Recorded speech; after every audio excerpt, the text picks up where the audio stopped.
شروع اللہ کے نام سے جو بڑا مہربان اور نہایت رحم کرنے والا ہے۔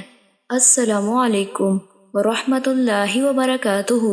حضرت عبداللہ بن عمر رضی اللہ تعالی عنہما بیان کرتے ہیں، رسول اللہ صلی اللہ علیہ وآلہ وسلم نے فرمایا، مسلمان وہ ہے جس کی زبان اور ہاتھ سے مسلمان محفوظ رہیں، اور مہاجر وہ ہے جو اللہ کی منع کردہ چیزوں کو ترک کر دے۔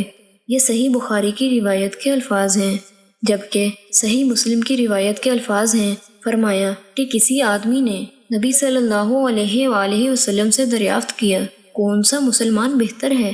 آپ صلی اللہ علیہ وآلہ وسلم نے فرمایا، جس کی زبان اور ہاتھ سے مسلمان محفوظ ہوں۔